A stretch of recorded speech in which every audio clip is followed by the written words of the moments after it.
Indian റെയിൽവേയുടെ ചരിത്രത്തിൽ വേറിട്ട യാത്രാ അനുഭവമായി മാറുകയാണ് വന്ദേ ഭാരത് എക്സ്പ്രസിന്റെ പ്രീമിയം സ്ലീപ്പർ കോച്ചുകൾ. സുഖസൗകര്യങ്ങളുടെ പരകോടി എന്നാണ് അടുത്തിടെ ട്രെയിനിൽ യാത്ര ചെയ്ത ഒരു പ്രമുഖ ട്രാവൽ വ്ലോഗർ വന്ദേ ഭാരത് സ്ലീപ്പറിനെ വിശേഷിപ്പിച്ചത്. വിമാനയാത്രയ്ക്ക് സമാനമായ ആഡംബര സൗകര്യങ്ങളാണ് കോച്ചുകളിൽ ഒരുക്കിയിരിക്കുന്നത്. വൃത്തിയുള്ള ഫസ്റ്റ് ക്ലാസ് AC ഫ്യൂച്ചറിസ്റ്റിക് ക്യാബിനുകളാണ് ഇതിലുള്ളത്. മൊബൈൽ ഫോൺ, കപ്പ് ഹോൾഡറുകൾ എന്നിവയ്ക്ക് പുറമെ യാത്രക്കാർക്ക് ആവശ്യാനുസരണം അറ്റൻഡർമാരെ വിളിക്കാനുള്ള പ്രത്യേക ബട്ടൺ സംവിധാനവും ക്യാബിനുകളിൽ ഒരുക്കിയിട്ടുണ്ട്. യാത്രക്കാരുടെ സ്വകാര്യതയ്ക്ക് മുൻഗണന നൽകുന്നതിനായി പ്രത്യേക ബട്ടൺ പ്രൈവസി വിൻഡോകൾ സ്ഥാപിച്ചിരിക്കുന്നു. പുറത്തെ കാഴ്ചകൾ ആസ്വദിക്കാൻ കഴിയുന്നതോടൊപ്പം തന്നെ യാത്രക്കാരുടെ സ്വകാര്യത ഉറപ്പാക്കാനും ഈ സംവിധാനത്തിലൂടെ കഴിയും. വൈഫൈ സൗകര്യങ്ങൾക്ക് പുറമെ സിനിമകളും TV ഷോകളും അടങ്ങുന്ന പ്രീ ലോഡഡ് ലൈബ്രറിയും യാത്രക്കാർക്ക് ലഭ്യമാക്കിയിട്ടുണ്ട്. എന്നാൽ ഇതിൽ പൂർണ്ണമായിട്ടുള്ള ഇന്റർനെറ്റ് ബ്രൗസിംഗ് അനുവദനീയമല്ല.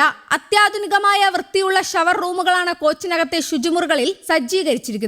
മികച്ച വാട്ടർ ഫ്ലോയോടൊപ്പം യാത്രക്കാർക്ക് ആവശ്യമായ ടവലുകളും ടിഷ്യൂകളും അടങ്ങുന്ന പ്രത്യേക ഷവർ കിറ്റും റെയിൽവേ നൽകുന്നു. മണിക്കൂറിൽ 180 കിലോമീറ്റർ വേഗതയിൽ കുതിക്കുമ്പോഴും ട്രെയിനിനുള്ളിൽ യാതൊരുവിധ കുലുക്കവുമില്ലെന്നതാണ് ശ്രദ്ധേയം. ട്രാക്കിൽ നിന്നുള്ള ശബ്ദങ്ങൾ ഉള്ളിലേക്ക് കേൾക്കാത്ത രീതിയിൽ തികച്ചും ശാന്തവും സുഖവുമായ യാത്രയാണ് വന്ദേ ഭാരത് സമ്മാനിക്കുന്നത്. ട്രെയിൻ പുറപ്പെട്ട് മിനിറ്റുകൾക്കകം ചായ നൽകുന്നത് മുതൽ ബെഡ് ഒരുക്കി നൽകുന്നത് വരെയുള്ള കാര്യങ്ങൾക്കായി മികച്ച പരിശീലനം ലഭിച്ച ജീവനക്കാരുടെ പ്രത്യേക സേവനവും ഉറപ്പാക്കിയിട്ടുണ്ട്.